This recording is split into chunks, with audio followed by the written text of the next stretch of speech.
And welcome to Down the Alley. This is PMAC. And Ted T.S. Spirides.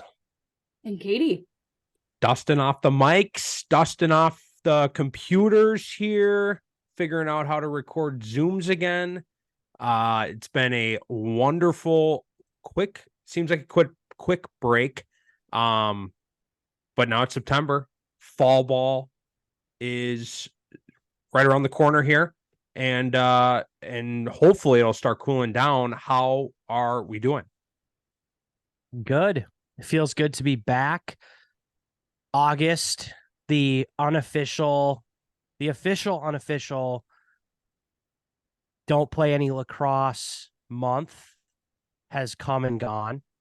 I think our last show was a few weeks after the state final, and we've taken a podcast break. There's probably a lot to talk about, but does feel good to be back. Things are starting to spice up now a little bit in the lacrosse world.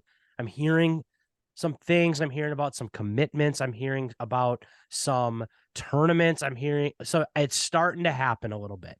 There's a lot of rumblings. A lot of rumblings. Teaser here in a few minutes. We're not going to get into a lot of the rumblings today. We might, a couple of them, maybe some internal rumblings, but today's focus, we've got some guests. We're starting the next physical year of Down the Alley hot with some guests from Lakeville North.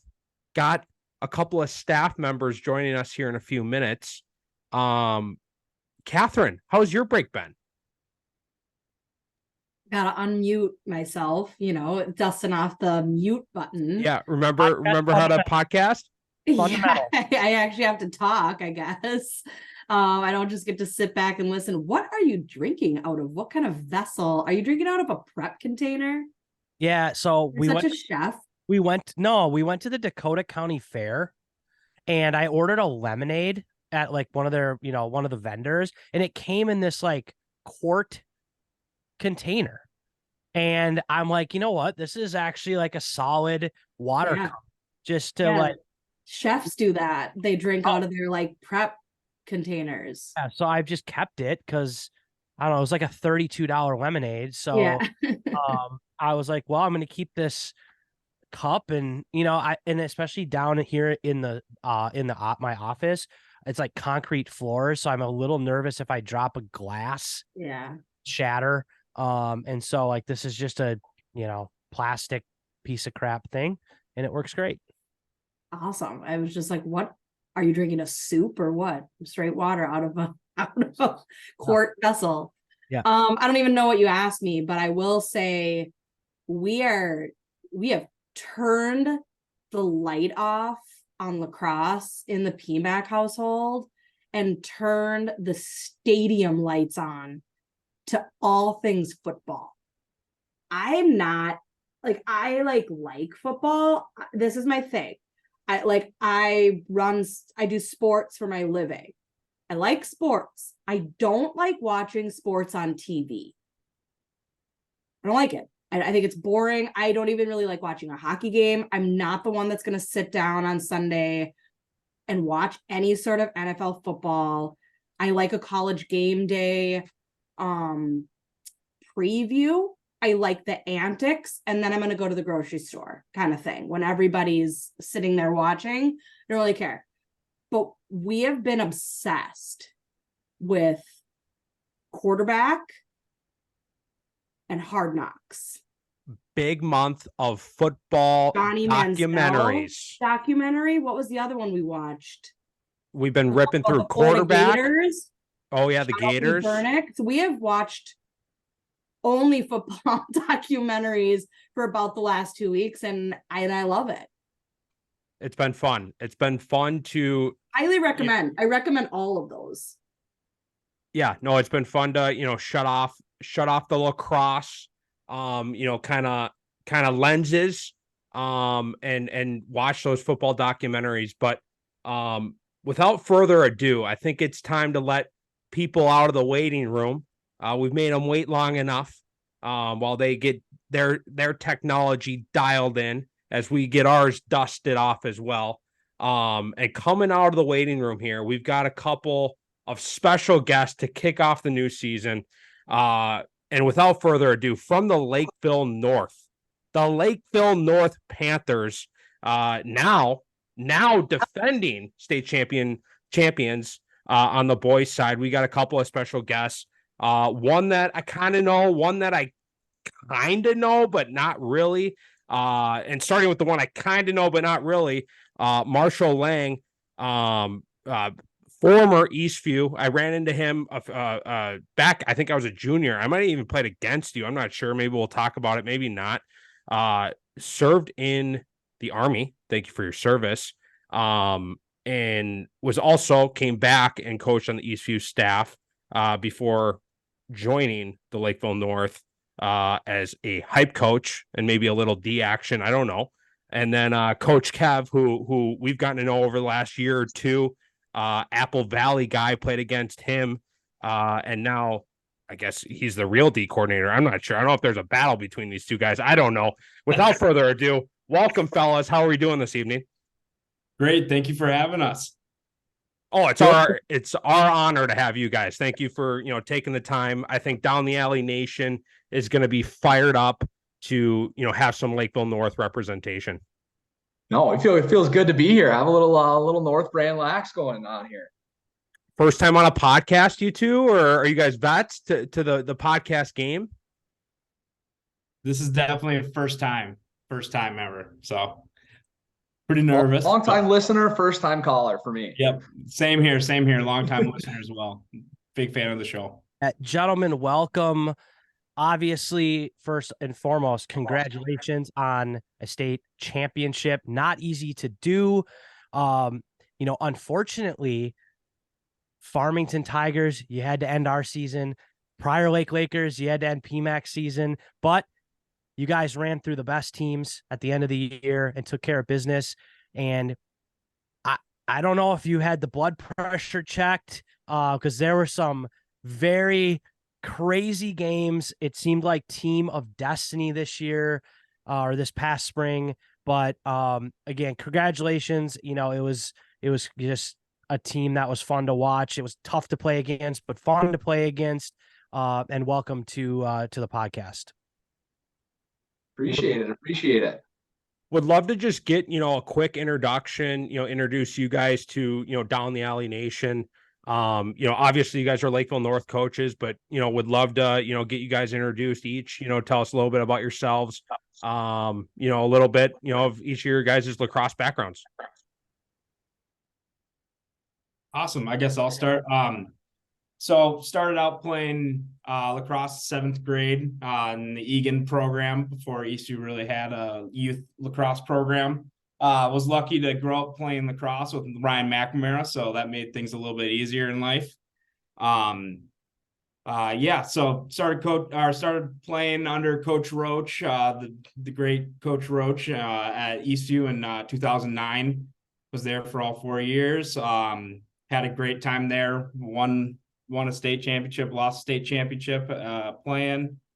And after that, went straight to the military, joined the infantry. And as soon as I came back, first thing I did was hit up Mr. Tim Roach and asked the coach, wanted to give back to the community. Lacrosse did a lot of things for me, and the coaches did a lot of things for me, and that helped me grow up as a man, grow into a young man. So I wanted to give that back. And after that was kind of all she wrote. Stayed on with the Eastview staff when the change of guard happened, when Stonestrom took over. And then it kind of made sense to follow Tim and Stonestrom over to Lakeville. And that was probably my first year there. Was probably one of my more memorable years, other than obviously last year. That 2025 class was my first introduction. Had them all as 8th graders on the prep team. And we ran the table there, went undefeated, and won the homegrown prep state championship. And I didn't even coach 9-10, and I heard about your guys' 9-10 team that year. Like, everyone's talking about this goddamn Lakeville North 9-10. I'm like, who pays attention to 9-10? Like, why am I hearing about this team? I think that was the start of the electric factory, if you want to put it that way. The Piscatello brothers, Lane Johnson, and some assassins at defense. We just we saw the light in the tunnel. So we're gonna get to some of the names you dropped and even the name you just dropped of your own squad that we called you. One game before we move on to Coach Kev, one game back when you were a player that I want to ask you about. You know, probably a lot of electric games you could talk about, especially when McNamara is on the field. But the game against Eastview and Egan, where there was a couple of just guys just going off, having a shootout against each other. It sounds like you weren't really helping things. If that guy had 15, 13 goals, I don't know what you were doing all night, but what was that game like? that game was a bunch of up and down, game of ebbs and flows, ups and downs. I mean, to be honest with you, it was one of those games where you kind of know the guy, obviously Ryan, right? You just look at him and you just say, please help us, just carry it. Defense, yeah, you're right. Defense really couldn't do much there, letting up, I think it was 15 goals or so.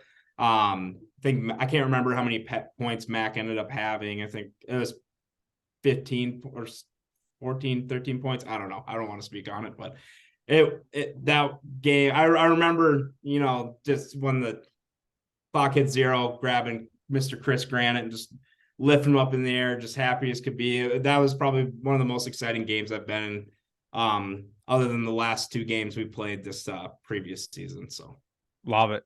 Yeah, I was a junior at that point, so yeah, just watching that score, I was like, gee, what's going on here? But no, that's awesome. Coach Kev, who the heck are you? Yeah, so Coach Kev is, as PMAX putting it here. I grew up in Apple Valley. Went to Apple Valley High School. Was there for 4 years under Coach Mike Evans. I think Ted knows him a little bit on that one.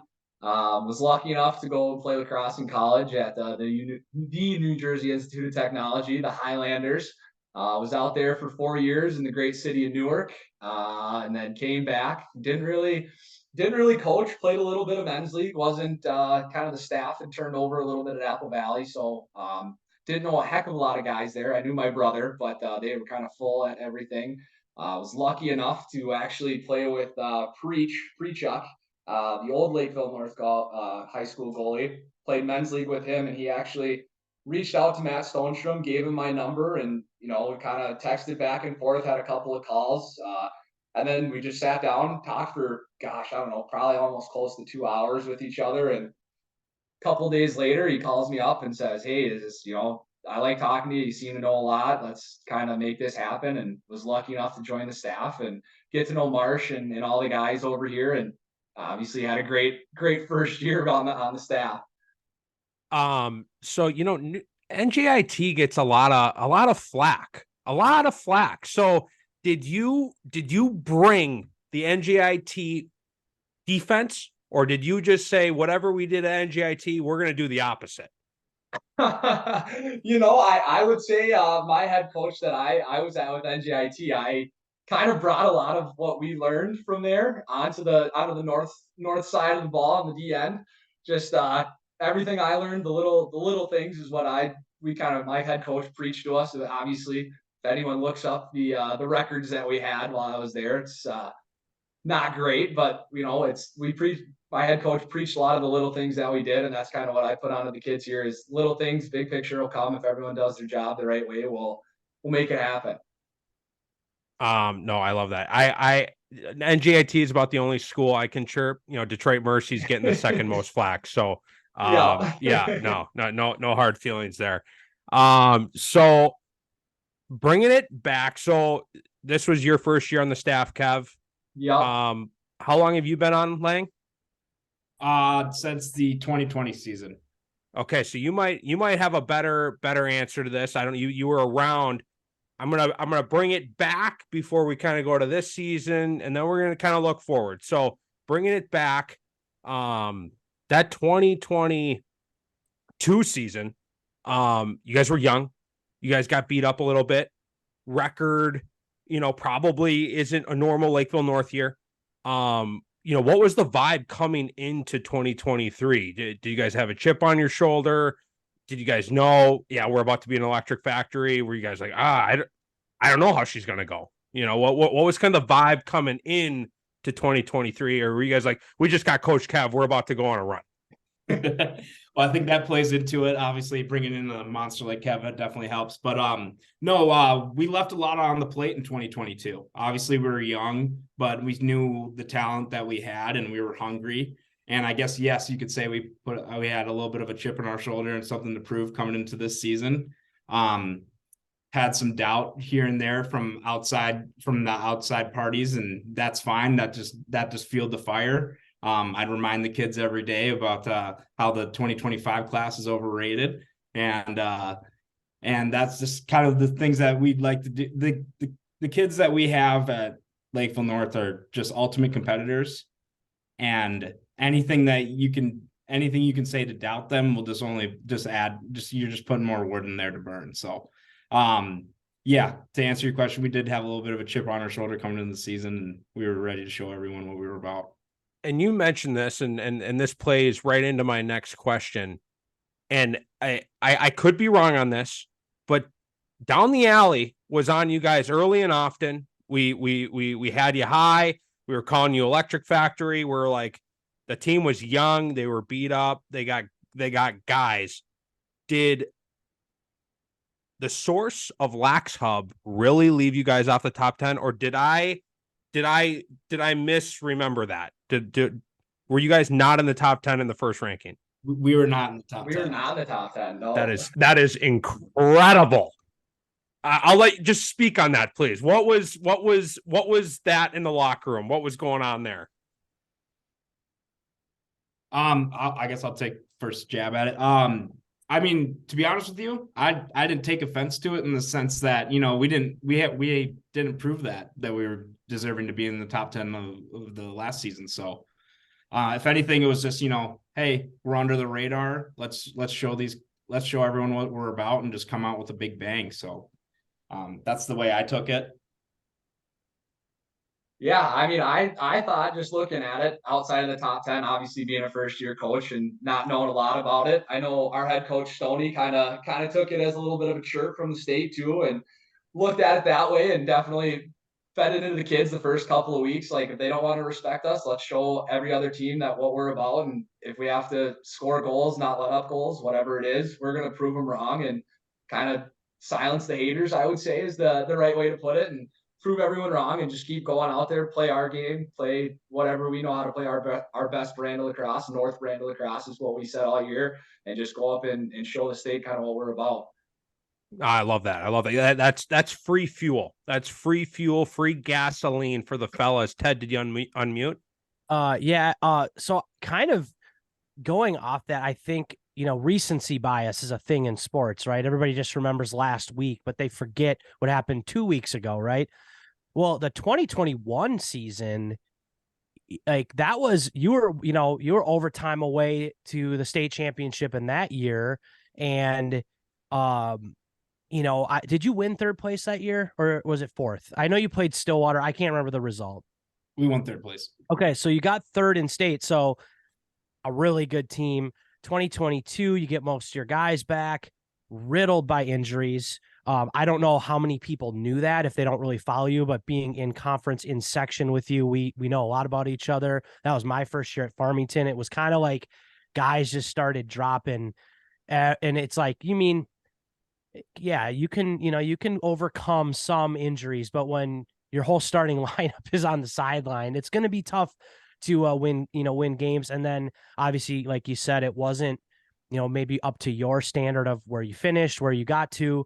And so I think that probably played into a lot of the doubt. And not to chirp Lax Hub, but I don't know how deep they're looking on the rankings. You know what I mean? And I get it's like coaches that are voting too, but like, it kind of just goes off of like, hey, who are the top 8 teams left last year? And Lakeville North wasn't. So kind of set up perfectly for that group of kids that knew they were good, obviously, and then just some bad bounces, some bad luck, Now they're pissed off. Now they saw Farmington win the section, that you probably didn't like that either, because how many in a row had Lakeville North won? Like 12 in a row.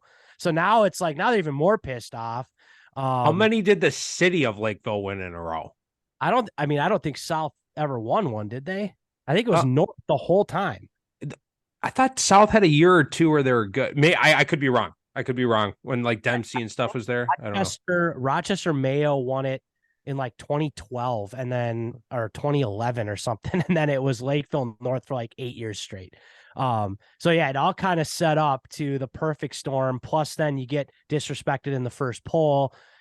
Perfect job using that to your advantage. You got competitors that now are even more pissed off.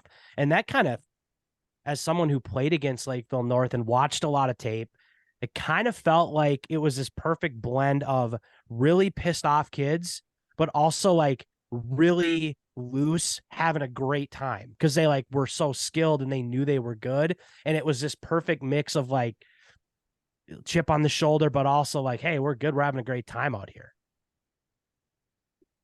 Absolutely. I agree. I think maybe flying under the radar for the first couple of weeks, takes a lot of pressure off the kids' shoulders and just lets them play free and loose.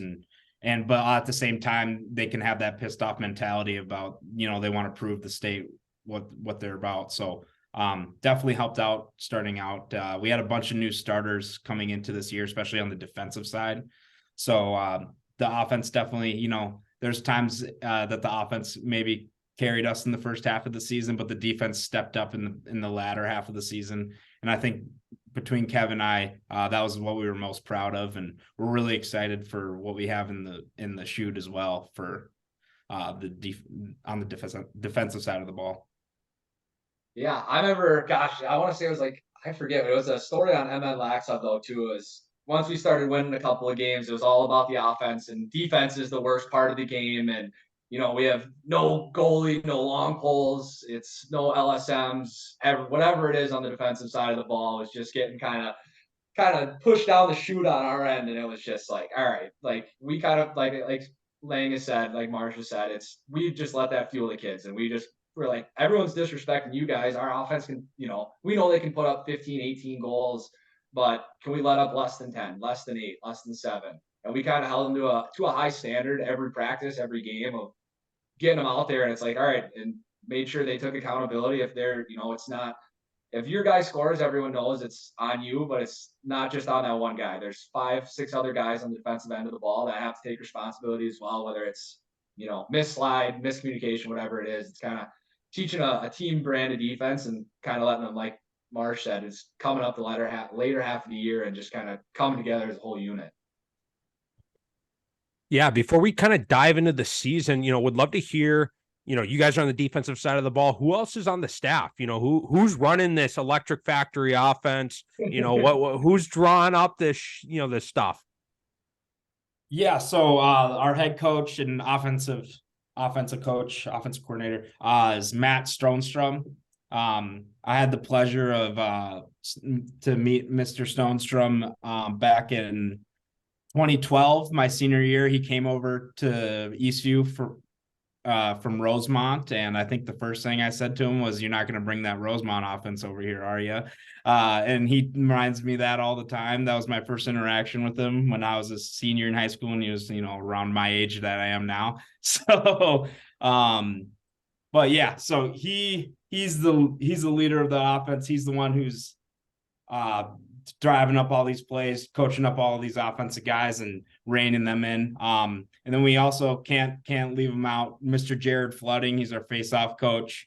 Absolute OG at Lakeville. He's been there since I don't know how long. He's the longest tenured coach on the staff for sure.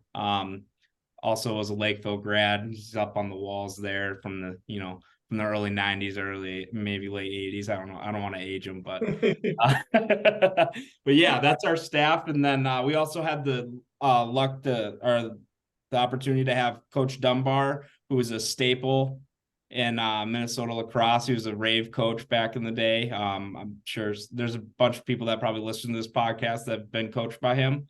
And he was able to coach our goalies last year. So that was awesome. Yeah, Jared, what a guy. As obviously, I'm sure as you guys know, a pretty big name that's been tossed around in every website, I'm sure, is our face-off guy, Quinn Power. So he's done a great job with them, and obviously I have to give him the praise that he has with working with them and our face-off guys. Yeah, I remember in 2021, I was not coaching high school yet. PMAC wasn't coaching high school yet. So we were live stream commentating Prior Lake games just for fun, just because parent was doing it. And Quinn was a freshman that year. And we were watching that game. It was a pretty competitive game. I think Prior Lake ended up winning, but it was closer than maybe a lot of people thought. And PMAC and I both looked at each other and were like, who is this Quinn Power guy? Like freshman, and he's pretty legit, right? And I even as a freshman, like athletically hanging in there, obviously really technical.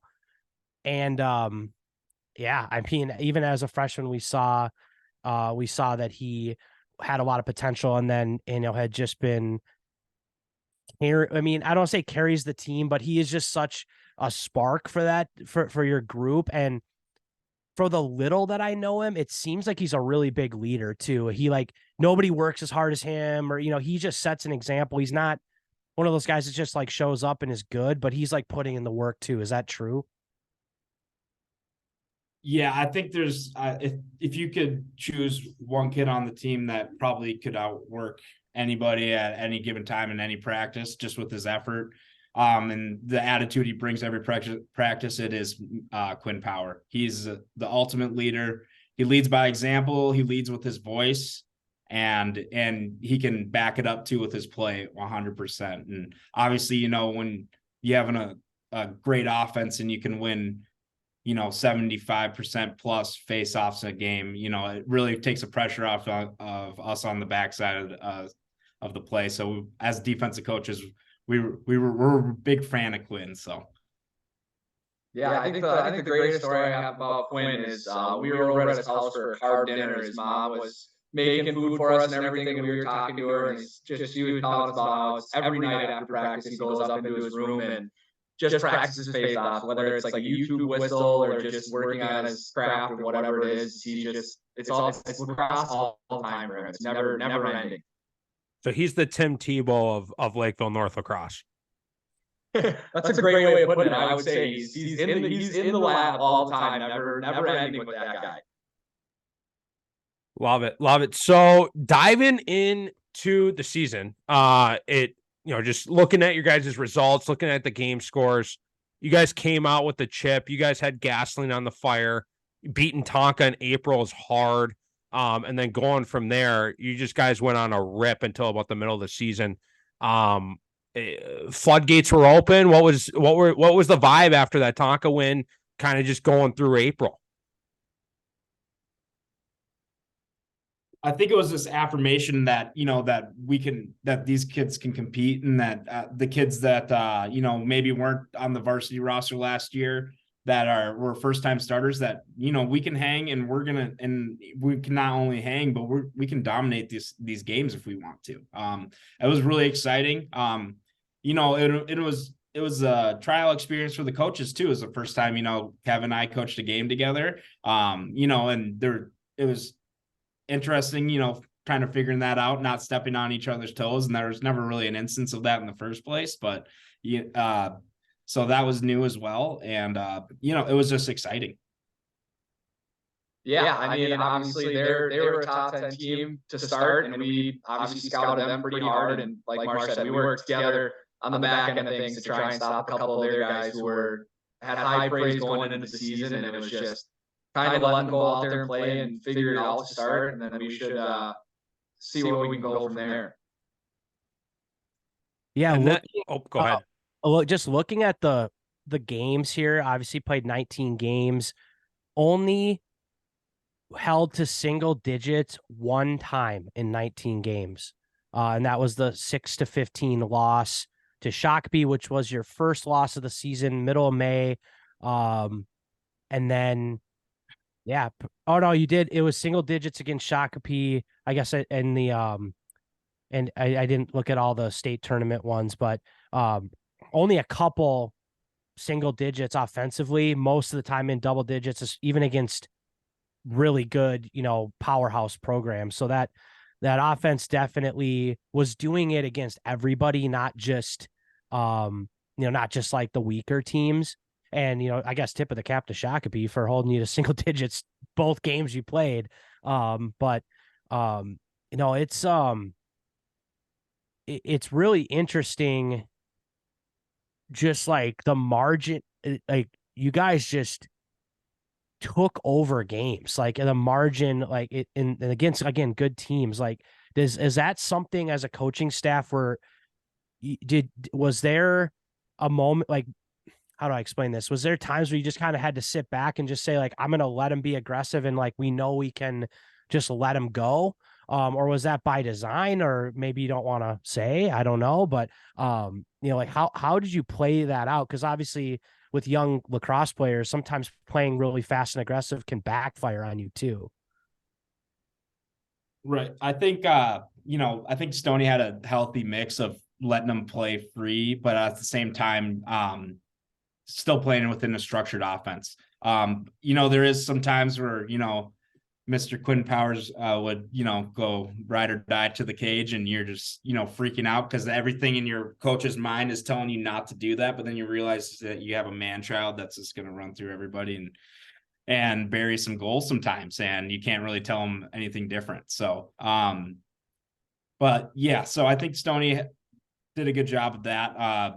The Piscatello brothers, as well, they're pretty mature as sophomore attackmen. I think they learned a lot from Austin Winship in that sense, and maybe not taking every take, even though it might be a half decent shot, but just maybe cycling around one more, maybe looking for that one more pass to get an even better take. And that was something that I think metastasized throughout the year, and they figured it out. So yeah, one thing I loved about Austin Winship was that he was a guy that maybe played 4 years of varsity, for sure 3, and like he definitely has the skill and could have made it about himself offensively, been like, I want to be the guy, I want to make a push for Mr. Lacrosse. But he really didn't play that way. From the games that I saw, he was very much okay being part of the system. And then I think that made the Lakeville North team offense nearly unstoppable, because, your best player was willing to delegate and get other people involved. And that's pretty rare, again, at the high school level, for a guy to have the maturity to understand what's around him, and, playing to everybody's strengths. So I just wanted to shout that out to him. I don't know him personally, but something I noticed as an offensive coach when I watch, being like, dang, like that's impressive. 100%. Oh yeah, go ahead, Kev. Yeah, no, I would say that was a huge, just knowing Austin the 1 year I got to know him was just having him and Stoney had a lot of conversations. It's like, hey, we know you can take over the game and be dominant and just, do whatever you want to do with the ball. But it's, hey, you have teammates around you that are very good as well. And it's not always about being the best player on the field. Sometimes it's about being a great teammate and just sharing the rock with the other guys that can score when things happen. And he just was able to do that. Like you said, at just a maturity level it takes for a high school senior to be able to kind of take a step back and realize, hey, the kids around me are just as talented as I am, and I can dish the ball up and I can trust them to do their job and put the rock in the back of the net. Hey, Kev, thanks for putting in headphones, not echoing this whole thing, trying to ruin my sound, make the first podcast back brutal. Like, are you in the white room? Or are you in a glass ball? Like, where are you right now? Jeez Louise. We're in the kitchen right now. We're on the brand new kitchen table. The girlfriend and I just set up today. Still putting the new home together. So we're trying to get things put in place. So this is the availability I have. Put some rugs down. Like, the sound is just going everywhere, dude. Like, good Lord, man. Maybe All right. As you can see, They're gonna nothing be on the wall. taking Zoom Yeah, calls. clear. Yeah, throw some paint on the wall, man. Hey, I still don't have a mic after I don't even put my AirPods in, so I'm just really basic over here with my sound too. We're trying out here. First podcast, we live and you learn. No, all good. All good. So Ted was starting to kind of chip at it. I'm gonna call it the middle of the year hiccups. The South Suburban bias. Things aren't easy in the South Suburban, as everyone on this podcast knows. But around the state, they doubt us. We get chirped. Sorry, we're just the messenger. But the South Suburban is really difficult, and a Shakopee loss. And the score doesn't look great, so I would love to hear how that game went. But Egan, I'm going to guess, and you can tell me. I'm just going to guess that was a typical Egan. Well, you guys are both you guys have the same style of play. So, tell us about those games of the hiccups, and did that kind of maybe not rightfully humble you, but did it humble you at the right time just enough? Or even just get the undefeated thing out of the way. All right, we're not going undefeated. Who cares? Let's go on and run the rest of the way. What was that? How it went? What was the reaction, and how did those hiccups happen?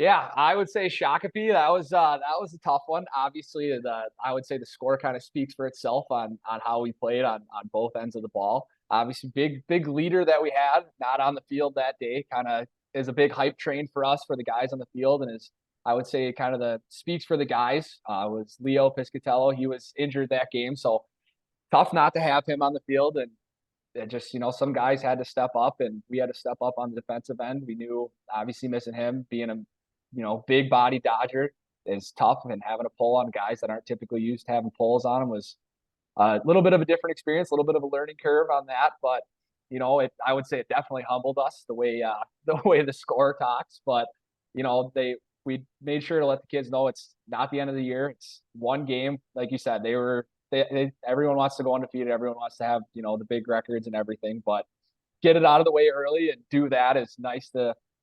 Hey, it happens. We just learned to get through adversity, and I would say that definitely helped us towards the end of the year, especially in the second time we played them, where it's, hey, we were in a game like this before with them. It's just we got to be able to battle and get get a little grimy on the greasy plays that no one wants to do, diving for ground balls, boxing people out, and doing all the little things that I teach on the back end. And it's getting everyone involved in it. It's doing all the little things that make the big picture way happier when you're beat them the second time around, especially. And then I can let Marsh speak on the Egan game if he wants to.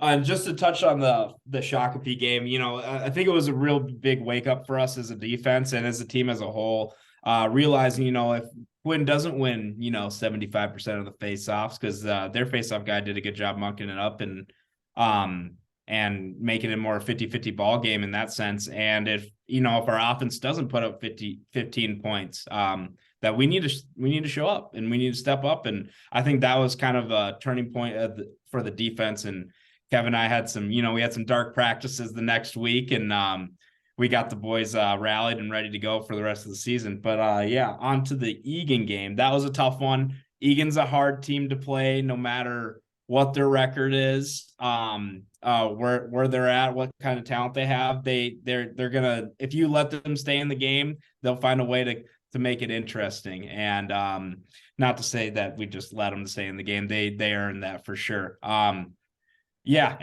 they just had some interesting players on that team. I can't remember the name of their attackman. It's eluding me. The lefty. The lefty. Keenan. Ted will know his last name. Keenan, right? Keenan, yes. Yeah, Keenan.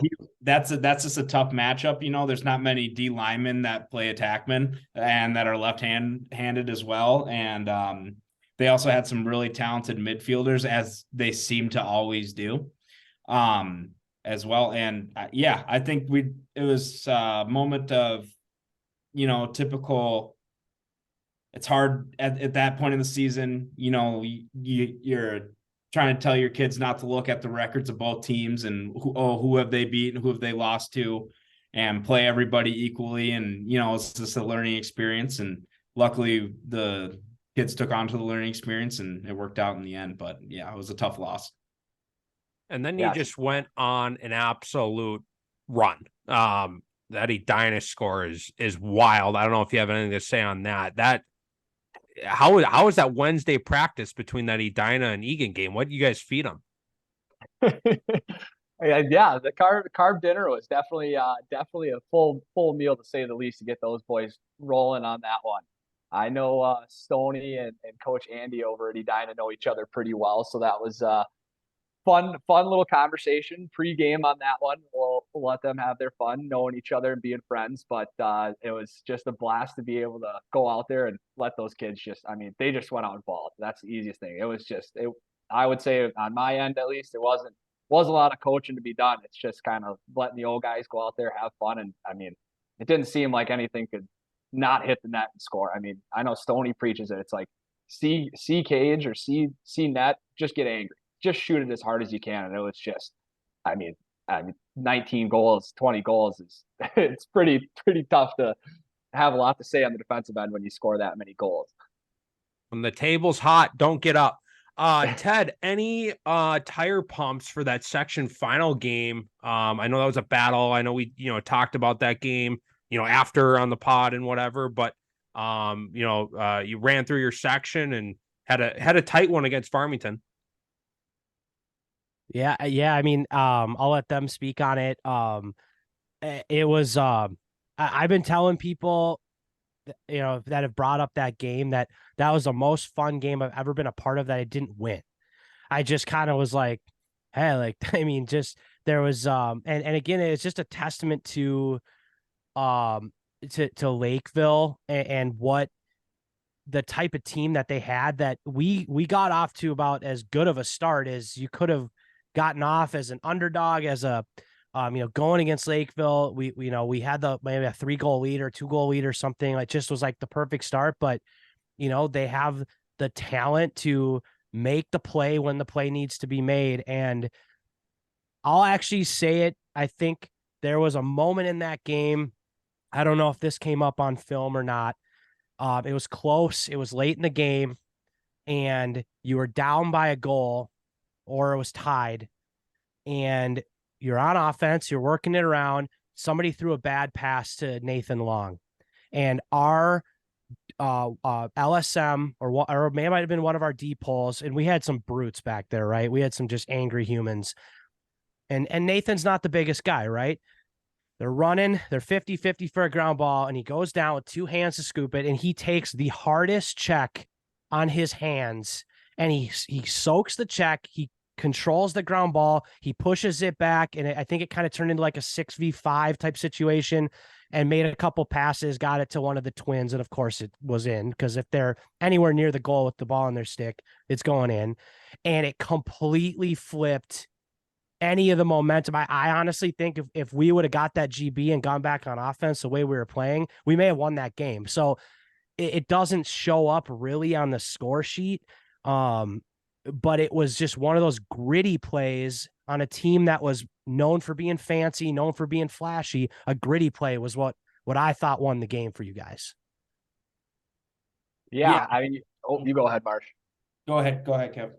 All right. Yeah. Like you said, that's about the best start you can have in a game, is ripping off 4 goals. And I would say Stoney and I were looking at each other. I felt like Jimmy Craig saying or he probably did, looking at me, do we want to take a timeout? Like, what's going on? You got to rile these guys back here. You let up 4 goals. And I think one player, I think it was number 21, had 3 of them dodged on the same guy 3 different times, same dodge, just downhill, and just saw net, shoot net, and it's just buried them. That was as tough as it could get. And after that 4th one, I was like, we gotta compose the troops here and kind of get back and reel it in. We're not as big and bad as we thought we were coming in here thinking it would be a cakewalk. And like you said, it's the greasy and grimy plays that win lacrosse games, and kind of have to go into it and do the things, do the dirty work, especially on the D end. It's all the PMAC knows, playing defense. You're not glorified for scoring goals, and you're not going to be in the paper for doing all the highlight reel shoots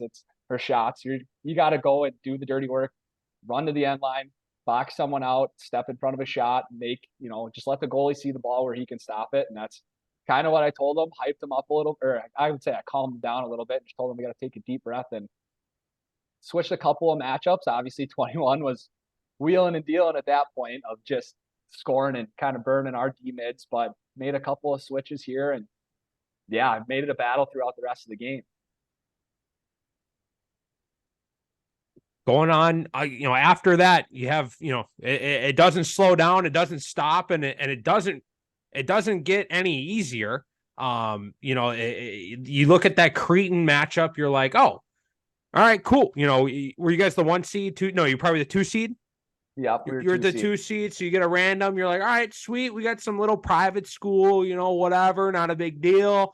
And I saw a little bit of it. We were the very next game for both of your semi games, so I saw a little bit of both of those games live, and then watch some film, whatever. But in the Cretan one, if I remember right, you'll be able to add on to this, obviously. Their goalie, I believe, had a day.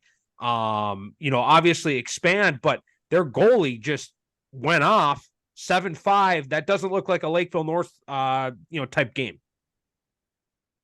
Yeah, I mean, you said it just as simple as day right there. Their goalie was he was on a heater, I think, all throughout their section game, and then into the state tournament. He was just he couldn't. I mean, he couldn't not see the ball. Anything that you shot low, high, around a person, he could see it and just would stop it. I mean, he was phenomenal in that game, and I think it was tough for the guys to, especially on the O end. It's like, hey, when a goalie gets hot, it's kind of demoralizes you a little bit, humbles you in the game, and it's not what you like to see. But yeah, they came to play. I know I play against in men's league, and I play hockey with their OC over there, and it's tough. I mean, he was a solid lacrosse player, so shout out to him for knowing kind of how to get their guys open, and they got a couple of good players over there that can wheel and deal and shoot the ball. So he just put them in spots to be able to kind of get their hands free and run. And it's, obviously thankful to have Quinn again to be able to win some big faceoffs and get it back on the offensive end and just kind of grind.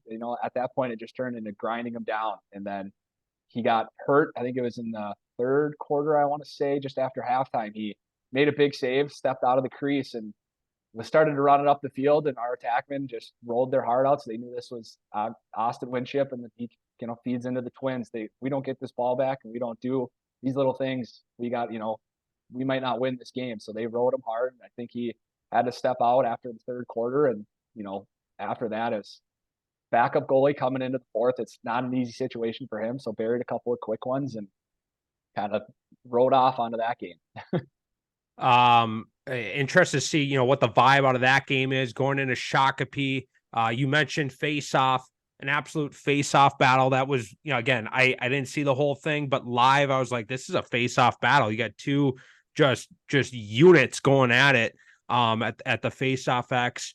And interested for me, for the outsider, for the average Lakeville North fan, the beginning of the Nathan Long show.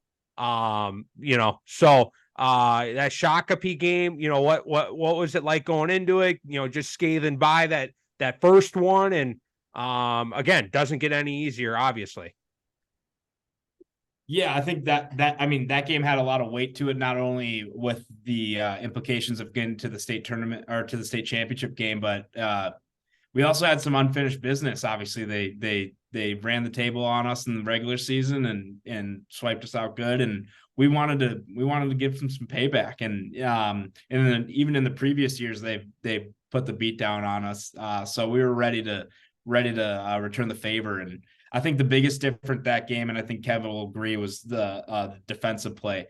We had a senior, Drew Mulcahy, probably played the best game I've ever seen him play in the years I've known him. He had a matchup against Linus Tord, and Linus still got some points, but I've never seen him play that good. And I think it was a tone setter, and the way the defense showed up made the offense play even harder. And obviously, when you got a guy like Nathan Lawn who just shows up at the right time, and you just get all the right little mixes and the right little things going your way, and maybe a GB goes your way, a ground ball, or it goes bar down and started bar out, and that's all she wrote. Yeah, I mean, that's a tough matchup, obviously, when you have the all-time goal scorer in Linus in the state of Minnesota, and you put your senior captain on him, a guy who's been grinding all year to do it. He came out and showed up. I mean, it's not an easy thing to stop. And I told the kids, it's like when you're on the defensive end, you're never going to have a kid you're never going to throw up 0 on a kid. Like it's hold them to a number, hold them below a number. And it's not an easy matchup to win when, you're 5 yards in, 5 yards out. We'll just throw that little chirp there at them. he listens, but he showed up, and then I just remember on the sidelines, I want to say it was probably the second quarter, and then obviously the fourth quarter too as well. Nate Long and Stoney was telling to Nate Long, he said, just you can't he went far side or near side high on 2 times earlier, and he hit bar out, and then the goalie stopped him one more, and he just kept saying to Stoney, he just like, I got it. He's leaving his post. I got it all day. And he just finally at the fourth quarter, he just called his own number, and obviously in our invert, and he just said, "Yep, this is the one." Like he knew, and of course after the game, he said, "I told you it was there." Goes right over to him and just tells him, "I told you it was there." So it's obviously the best moment for him. Well, and the moments don't stop. Game 7, it's the last dance. It's an OT thriller. It's everything you could write up for the final game. I don't even know how else to tee it up. What was that like? To be on the other sideline, the other side of an all timer. Yeah, I mean, being on the sideline, obviously, I mean, I'm sure as you noticed, PMAC, there was quite a crowd there. There's quite a few people, and I know the kids on standing behind me and everyone getting on the field, they can hear them, cheering and yelling and booing, whatnot it was for them. And it's just just trying to settle them down a little bit. But I mean, Prior Lake, I think me and Marsh scouted that team. I think we probably combined watched, gosh, I got to say about 12 hours of film or so on you guys against Benilde earlier in the year. What are we doing? 10-man. I had probably an hour-long conversation with my college coach, to be honest with you, just like, hey, any pointers, any help, 10-mans, everything we can do. And it was just, I mean, you guys had some good players, obviously a couple of college commits I know, and I know a couple of the guys from 36 over there as well. So it was a battle. There was no easy wins or easy things that were done in that game. It was a complete battle through and through on both ends of the ball. Lang, anything? Nothing? I mean, for me, it was even a little bit. I think it was hard for me. I was in the stands with just the with the 3 coaches rule, which have a little stick with the MSHSL for that. But anyway, we'll move on from that. But yeah, that game I probably was more of an emotional wreck than I've ever been in the game, just because you can't contribute at all. You can't talk to your players. You can't. I'm trying to text Kev during halftime or whatever. Cell service isn't working. It's a mess. We're trying to talk through matchups and whatnot, and it's just not happening. And you know what? I let it ride. I trusted Kev wholeheartedly. He was probably the best addition that Stoney could have made through the season. Not just a shout out to you, Kev. Couldn't have been happier with that choice, and the defensive schemes that you brought over really kind of. Throughout the year, I think it confused offenses, but get back to the game, that last, I'd say 5 minutes, me, Coach Dunbar, Alex Pichuk, and a few others started walking down towards the field. Either way, we're going to go on the field and, win or lose, we're going to, be with the team. And I remember walking down the bleachers and my knees started shaking. I was like, oh crap, I'm gonna have to grab onto something here. I don't know if I'm gonna make it down these bleachers, and I don't remember that feeling when I was playing. Obviously you feel it in your chest, but I was just weak at the knees. And as soon as I heard that beautiful Stillwater net, that ting from those beautiful $4,000 nets that they got over there, those beautiful things. It was just a blur, tears were flowing. We were happy. Kevin and I are jumping all over the place. Definitely took down Stoney with a great tackle and recorded one stat there. So it was a great time. Got on the stat book with 1 tackle. And then wrong sport, but it worked out. Yeah.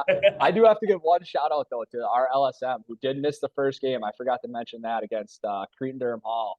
Jack Neeson, I forget what's your nickname for him, Marsh. Ground ball goblin. Yeah, GBG, ground ball goblin. He just comes up, and obviously a huge matchup against Prior Lake midfield over there. 50 goals is not an easy number to get to as a midfielder, and sticking him on him, 6. I think he's like 6'1", 6'2". He's got to be on your end, and then I think Jack's maybe 5'10", 140 pounds soaking wet. He held his own. So he came up and he showed up in the biggest game of his career so far, and he did his job. He worked every day in practice to get up to that point and just really, play his heart out and make it harder on him to try and score and get his hands free. And we, preached it all year. Me and Marsh laid into him. Marsh in his prep years with him this is what you got to do. You're a little bit undersized, as maybe someone knows, but you got to step up and play big. And he did. It was phenomenal. I love it. That was unreal breakdowns, unreal, flashbacks. Hard to transition out of that, but as we look ahead, season, it's going to be here before we know it. I don't like to admit it. We're not even fall yet, but it will be a blink of an eye, and we're going to be doing preseason rankings, and we're going to be doing interview, whatever. But April 1 will be here. What does I know Lakeville North isn't going anywhere. I think you guys are going to be an electric factory April 1 right off the bat. But I don't know. What are you guys thinking? You're obviously returning a ton. And there's plenty in the hopper, I'm sure. Yeah, obviously it sucks to lose your starting goalie, TA, and one of your starting defender captains, and Drew, Leo Piscatello going to play at Rockhurst, Austin Winship going to play at Rutgers. Tough to lose those guys in that aspect, but I'm sure, as everyone else in the state knows, we got a couple of younger brothers that are twins, as the name has been shouted a million times. The Piscatellos, they, that twin telepathy. It's just nuts to see them on the field and find each other. And then Andy Slattery, who's just the shiftiest person I think I've ever seen in my life, coming in on the O side and just doing whatever he's asked on Stoney. And then happy on my end to have a couple of my 2D mids back. We'll see if I get to keep them or not, but in Max Moline and Aiden Erickson. And then obviously I think the only poll we lost was Drew. So guys coming back in there, and all of our polls played, and all of them have starts under their belt now. Logan, he's gonna be a senior here, so that'll be a big thing for him, stepping up into that senior pole role. And then our backup goalie Tate coming in as being a junior now.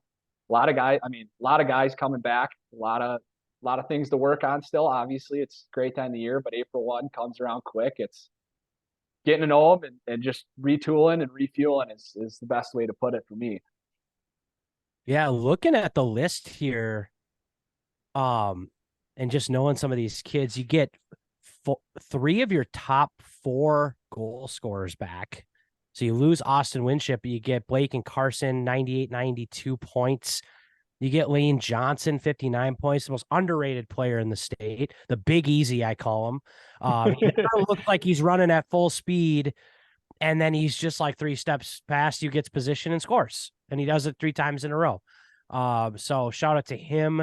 And then obviously you get Quinn and the defense that you mentioned. So you lose some leaders, but certainly a lot of guys back, a team that's going to be tough and, be motivated. Obviously now you get to defend the title. I was hoping there'd be more names on this list that I would be like, oh, you lost, but you don't lose a lot. Big names for sure, but a lot of your varsity experience does come back, which is great. That's what you need. And so watch out for the Panthers. I think, they're going to be tough to beat. We've talked a lot of lacrosse. We like to introduce people to Down the Alley Nation, little behind the scenes. From each of you, would love to hear what's your favorite thing right now. What are you doing in the off season? What are you reading or watching or listening to or anything, any direction you can take that. And then kind of, deeper, higher level, what's your alley? It sounds like both of you guys are listeners, so these questions shouldn't come as a huge surprise, but, would love to hear, what each of your alleys are. Again, you can take it any way you want.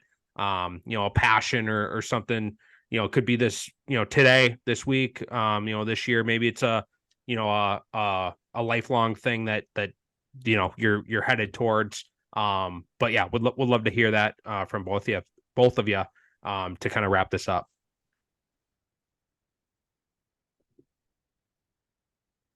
Mark, you can go first. Yeah, Kevin, you can go first. All right. Yep. All right. Yeah. All right. First alley for me, I guess at least these two, I gotta say, kind of play into each other. Me and my girlfriend have just been huge into Yellowstone. We have been grinding Yellowstone. I would say binging it a lot, and that plays into. I've been on a country music listen to a lot of Zach Bryan, playing a lot of those. Little Lainey Wilson, for anyone that's watched Yellowstone, shows up. So it's been getting into those a lot. With the nicer weather here, especially last week, 100 and something degrees, little windows down, we're jamming out into it. It's, it becomes a conversation every night with the girlfriend, Maddie, and just, it's like, God, Montana looks really nice. It might be a terrible thing to move there. Looking up, it's like, when's our next vacation? When do we have time off? When are we going to Montana? Are we going to go visit the Yellowstone Ranch going down there? So trying to book some flights and see if we can get some time off of work and maybe head out to the old Yellowstone. I've never ridden a horse, but watching that, I feel like I can ride a horse, wrangle some calves. Who knows? You gonna volunteer your services, or just try to see if you got what it takes, or what? You're gonna go for a tryout? I might be the next Rip. I don't know. I might be the next best ranch hand out of Minnesota. I don't know. We have been in the thick of that. When did we watch that? And it is all in caps. What season are you on? We are on the last season as of right now. So we are. Okay. We got to finish it out. You'll have to text us when you're done, because I want to say something, but I don't want to ruin it for you. But we have been in the thick of that, of like, this should be our life. We should move there. Like, this is, we do that. And it's like, it's all we could think about. And like, just the one more episode, it's a good show. Yep. I know. We love it. Could I ride a horse, wrangle cows or anything? Probably not, but who knows? I'd give it a shot and see, like I said, be the next Rip out there. Who knows? I could be John Dutton for all I know. Fun fact, I'm afraid of horses. I got kicked by a horse as a child, so I'm not. I love betting on them. I don't like being close and around them. Like to watch from the stands at Canterbury. That's pretty much all I got. Those are the two big alleys. I've just been grinding those. It's like I said, windows down and country music and just feeling it all. The real country music, so country vibes. How about you, boss? So for me, I think so my girlfriend and I, she was a criminal justice major when she was in college. So we've been and I used to watch the show with my mother as a kid. It was Law and Order SVU. And we started back in, when we started it from, I can't remember, it was 2001 or 99, whenever the series started, but we started episode 1. We've been ripping through seasons of that. And so that's been fun. Kind of nostalgia for me, from watching with my mother, and now I get to watch with my girlfriend. So that's been awesome. And then other than that, just moved over to St. Paul and got a house over here. So I've been really into just getting the yard right, getting heavy into landscaping, which is not fun, but like having a nice manicured yard, as I'm now working for a landscape company, so I think I should represent. So but yeah, it's been fun. Dogs have a yard to play in now. I went from a 2-bedroom apartment to a house, so I was happy about that, and just been fired up about just making our own. Man, I should be coaching at Lakeville North. Both of you get new houses. That state championship bonus must have been fat. Living in farm town too now for me. I guess I should have mentioned that, right in Farmington. Did you end up in Farmington? Technically in Farmington. Farmington address, right down the road from Apple Valley, right across the street from Lakeville. So we're right in that triangle, but technically a Farmington address. Triangle, they call that. Yep. The guy next door has a Rosemount address, probably. Yep. Exactly. It's literally right down the road. I'm in Rosemount. It's nuts. Yeah. We're gonna need the name of that landscaping business though too. I'll give it to you off air. Listen, we just did the 2023 has been the year of the inside of the house. 2024 might be the year of the outside of the house. Awesome. I love it. Awesome, fellas. Well, thank you for coming down the alley. I know Down the Alley Nation will love getting, the behind the scenes, getting to know the coaches. Really appreciate you guys taking your time, and good luck. I know it seems like a long time away, but it'll be right around the corner. Good luck this upcoming year. You as Appreciate well. it. Thanks, guys. Thanks for having us on. Thanks, guys. Thank you. I will say, PMAC, I did just get some Buffalo Trace though here. Oh, nice. We're still recording, so you gotta get off. Oh, my bad. I'll leave. And thank you to Coach Kevin and Coach Lang for coming down the alley, giving us the behind the scenes, the insights to the Lakeville North State Championship squad. Pleasure having you guys on and hearing about that. Yeah, no, it's that one's tough because obviously like they their team had to go through our respective teams to get that state championship, but ton of respect for their program, ton of respect for the players in their program, the coaches. I think they were meant to be this year, like I said, and a lot of close games, a lot of wild games at the end of the year, and they just found a way to get it done. So obviously well deserved, and not going away. As we said, they have a lot of players returning, and I think a couple new guys that maybe didn't get as much time, but they're talented. And now that some of their seniors are gone, they're going to get an opportunity. So it might be a different look this year for them, but they should be just as good. And so everybody's going to have to step their game up to kind of slow them down. Absolutely. And before we kind of close out, maybe we'll get a rant out of Ted. I don't know. I guess we'll see. I'm going to try to fish something out of Ted. Maybe Katie's got something. But we just want to let you know, Down the Alley is hosting a high school club event here coming up. Year two, we had a great year one.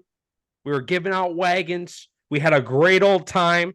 We're moving locations. We're getting more fields. We're bringing more teams, and it's going to be a great time. We're getting commitments locked in. There's room for more.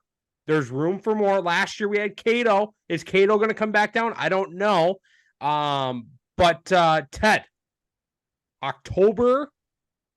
I had it written down. I can't find my notes. I've been ripping through my notes. October what? October 1st. We're going all day. We're going all day, folks. We're going to be in Rosemount because Notre Dame won this year. Luck of the Irish. We wanted to go to Rosemount. We wanted to have that Irish energy. We're going to Rosemount. Not August.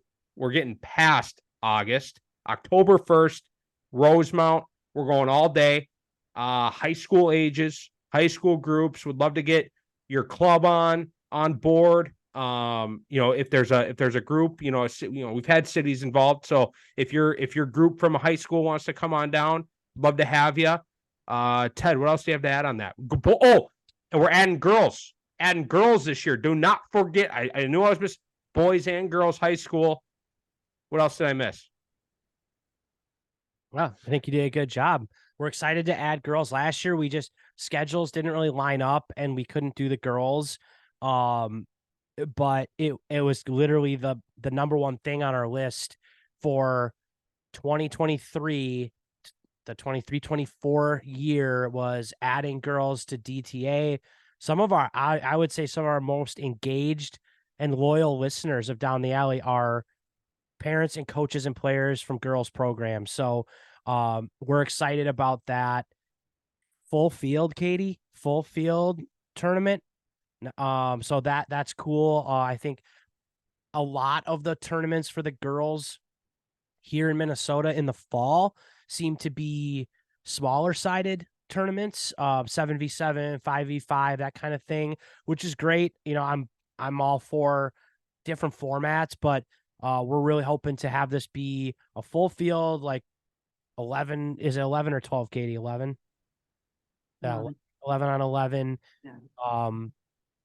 So that's what I'm excited about on the girls' side. And then And I can confirm some of our most loyal listeners is the girls' side of things. I had people from my hedge fund.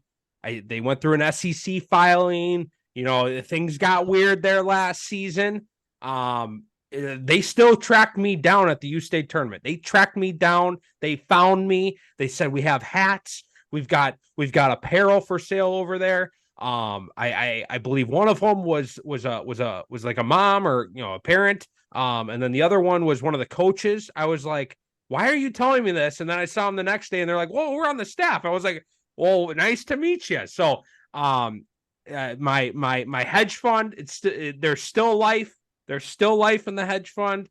And, I just wanted to confirm some of our most loyal fans, you're right, is on the girls' side. We have an avid following on the girls' side of things. So I'm excited to see and get some of these, a coaches summit. I'm starting to think about that, starting to work on that. We want to get the girls in on that as well. So, we dipped our toes into some events last year on the boys' side. We want to get the girls involved this year. Yeah. October 1st, if you're interested, reach out to us. And we can kind of tell you what we have available. There are some teams already locked in that we've been talking to, but like PMAX said, there's a couple openings, and we'd love to get your program involved.